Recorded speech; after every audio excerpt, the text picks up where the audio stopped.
Hello दोस्तों। मैं first grade, second grade और थर्ड ग्रेड की जो ये अध्यापक भर्ती है उसके बारे में कुछ डिस्कशन करना चाहता हूँ। तीनों के एग्ज़ाम हो चुके हैं, आंसर की आ रही है, रिज़ल्ट भी जल्दी जारी हो जाएंगे। इसमें क्या है कि अभी आंदोलन वगैरह चल रहे हैं कि सेकंड ग्रेड और फर्स्ट ग्रेड के रिज़ल्ट जल्दी जारी करो। इसका कारण क्या है, ये आंदोलन क्यों चल रहे हैं कि करीब करीब 9,000 सीटें सेकंड ग्रेड की है और फर्स्ट ग्रेड की भी काफ़ी होगी, मेरे याद नहीं है अभी। और करीब अगर सारा देखें तो 10-12 हज़ार सीटें हैं फर्स्ट ग्रेड और सेकंड ग्रेड की। थर्ड ग्रेड की तो अपने अलग बात करेंगे इसमें। और ये जो अभी थर्ड ग्रेड के एग्ज़ाम हुए RSMSB बोर्ड के, वो इस टाइप के एग्ज़ाम थे कि इसमें वही लोग ज़्यादा कंपटीशन में मतलब आगे हैं जो लोग या तो फ्री माइंड होकर पे एग्ज़ाम दे के आए थे।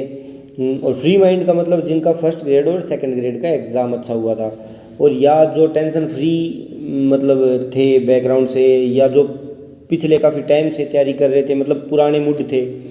न्यू कमर्स का तो मतलब बहुत बुरा हाल है इसमें, तो उन्हीं को प्रॉफिट हुआ है ज़्यादा। उन्हीं के स्कोर अच्छा है, उन्हीं का स्कोर अच्छा है। तो अभी गवर्नमेंट जो चाहती है वो हमेशा यही चाहती है कि भर्तियां मतलब कैसे भी आए, एग्ज़ाम कैसे भी हो, लेकिन पहले वो थर्ड ग्रेड की पोस्टिंग करवाएगी।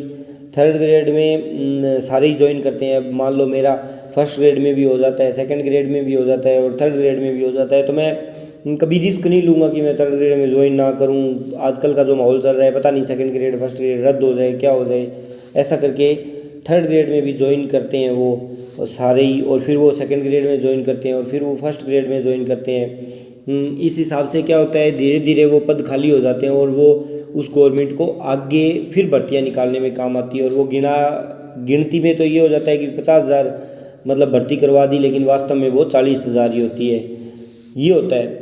लेकिन अभी सरकार जाने वाली, वैसे तो ये नहीं मानते, लेकिन अभी सरकार जाने वाली है, चुनावी माहौल है, गहलोत लगभग सबकी मांगें पूरी कर रहे हैं अभी इस टाइम। तो ये आंदोलन जैसे उपेंद्र यादव वगैरह चला रहे हैं, लेकिन अभी ये पूरा सक्रिय नहीं है। आंदोलन भी थोड़ा सा क्या है, बहुत सारे मुद्दे उसके अंदर रख दिए हैं, लेकिन अपने जो भी अध्यापक भर्ती के हैं वो अगर इस चीज़ पे कॉन्सेंट्रेट करें कि सबसे पहले फर्स्ट ग्रेड को ज्वाइनिंग दी जाए, फिर सेकंड ग्रेड को ज्वाइनिंग दी जाए और फिर थर्ड ग्रेड को ज्वाइनिंग दी जाए, तो उससे आप सीटों का बहुत प्रॉफिट होगा।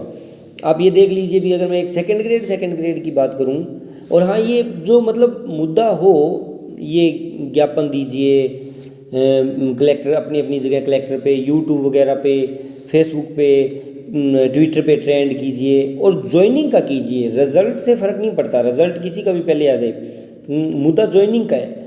अगर जिसने फर्स्ट ग्रेड में ज्वाइन कर लिया वो सेकंड ग्रेड और रीट का पद खराब नहीं करेगा, और जिसने सेकंड ग्रेड में ज्वाइन कर लिया वो थर्ड ग्रेड का पद खराब नहीं करेगा। लेकिन जो थर्ड ग्रेड में ज्वाइन कर लिया वो, और उसका अगर सेकंड ग्रेड या फर्स्ट ग्रेड में होता है तो वो उसमें भी जाएंगे, ये श्योर है।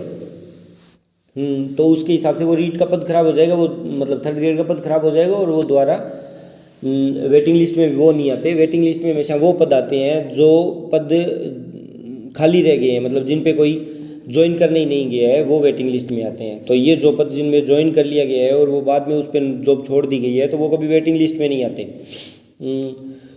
तो ये एक ट्रेंड चलाना चाहिए ज्वाइनिंग को लेकर कि ज्वाइनिंग सबसे पहले फर्स्ट ग्रेड की होनी चाहिए, फिर सेकंड ग्रेड की होनी चाहिए और फिर थर्ड ग्रेड की होनी चाहिए। अभी इसमें मैं आपको एक एग्जांपल पे समझा देता हूँ कि कितना फ़र्क पड़ जाएगा। अगर अपने साइंस मैथ की देखें तो साइंस मैथ की अभी करीब 5-6 हज़ार सीटें हैं थर्ड ग्रेड में, और सेकंड ग्रेड में देखें तो 1600 सीट मैथ की थी करीब करीब, एक राउंड फिगर में लेके चल रहा हूँ, और 1600 सीट ही विज्ञान की थी। 1600 3200 सीट हो गई। 3200 में से अगर आप कम से कम 50% मतलब 1600 लोग या 1500 लोग भी वो मानो जिनका सेकंड ग्रेड और थर्ड ग्रेड दोनों क्लियर है, तो भी 1500 सीट का फ़र्क पड़ेगा। और 1500 सीट का मतलब ये है कि मेरिट में कम से कम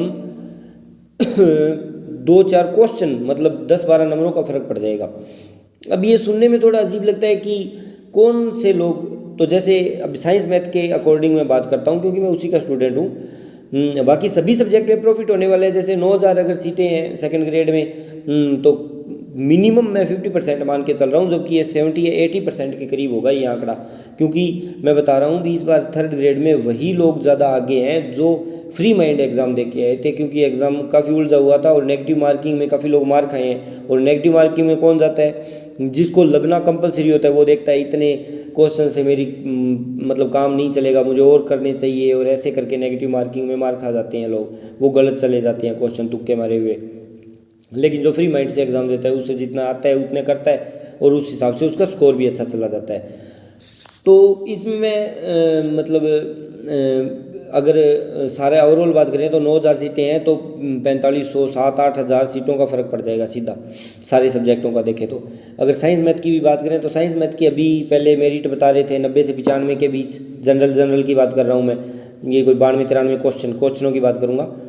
अभी जैसे ये आंसर की रिलीज़ हुई है, लोगों के नंबर और कम हो गए, तो ये मेरिट बता रहे हैं 88 से 90 जनरल की मेरिट साइंस मैथ की।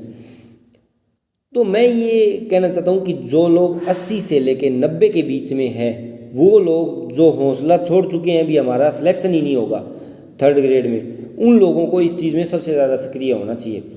क्योंकि देखो इसमें क्या है, प्रॉब्लम कहाँ आ रही है कि जो 80 से लेकर 90 के बीच में है वो तो वैसे सक्रिय नहीं है कि वो हौसला छोड़ चुके हैं भी हमारा तो होना ही नहीं है, और जो 100 से ऊपर है वो वैसे श्योर है, मतलब सेफ है, तो वो वैसे इस पर टाइम वेस्ट नहीं कर रहे अपना। और 90 से लेके 100 के बीच में इस बार साइंस मैथ का आंकड़ा कम है। ये मैं सभी के लिए बोल रहा हूँ, मैं एग्जांपल सिर्फ एक साइंस मैथ का लेके चल रहा हूँ। तो आंकड़ा कम है तो वो लोग वैसे कुछ नहीं कर पाएंगे। तो सबसे ज़्यादा इस मुद्दे पे सक्रिय होना, और इस बार मतलब महिला की मेरिट तो और भी कम जानी चाहिए, क्योंकि उनका तो स्कोर आसपास के माहौल के हिसाब से देखें तो काफ़ी कम आ रहा है। तो अगर मैं नॉर्मली बोलूँ एक एवरेज, तो जो 80 से लेके 90 या उससे 80 से भी थोड़े कम है ना, और 90 के बीच है, ऊपर तो सभी को कोशिश करनी चाहिए। क्योंकि जो ये मुद्दा है ना, इससे नुकसान किसी को नहीं होना, किसी को ज्वाइनिंग मिलेगी तो उससे नुकसान किसी को नहीं हो सकता। और एक बस कंपलसरी एक मुद्दे पे कॉन्सेंट्रेट रखो। ऐसे अब लाख सीटों का डिवाइडेशन करो और ऐसे बहुत सारे मुद्दे उठा दिए जाएँ तो ये मुद्दे दब जाते हैं। लेकिन ये मुद्दा देखने में छोटा लग रहा है, लेकिन हमारे लिए एक बहुत प्रॉफिटेबल है। अब ये राजस्थान के अंदर अगर देखें तो ये 20 ज़िले और बन गए, तो ये मतलब पढ़ना भी बहुत मुश्किल हो जाएगा। जो पुराने लगे हुए हैं उनका तो, न्यू कमर्स के लिए तो चलो एक जैसी बात है। तो इसके लिए कोशिश करनी चाहिए, और ख़ासकर जो लोग हौसला छोड़ चुके हैं, जो 80 से लेकर 90 के बीच में हैं, उन लोगों को भी मैं ये कहूँगा कि आप प्रयास कीजिए, अपने अपने जगह इकट्ठे होइए और कलेक्टर को ज्ञापन दीजिए और उनसे इन्फॉर्मेशन मांगिए कि हमारे ज्ञापन की मतलब ट्रैकिंग क्या है, प्रोसेस क्या है।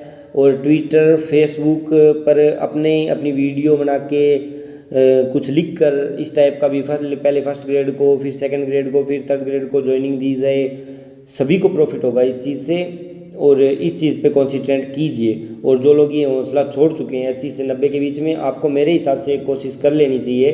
पिछली रीट भी कुछ लोगों के जैसे डिमोटिवेट कर दिया था, जो जिनके नंबर 133-34 थे, उनको तो बोल दिया गया था आपके तो होना ही नहीं है। लेकिन वो सिर्फ एक माहौल क्रिएट किया गया था ताकि वो लोग डीएक्टिवेट ही रहें।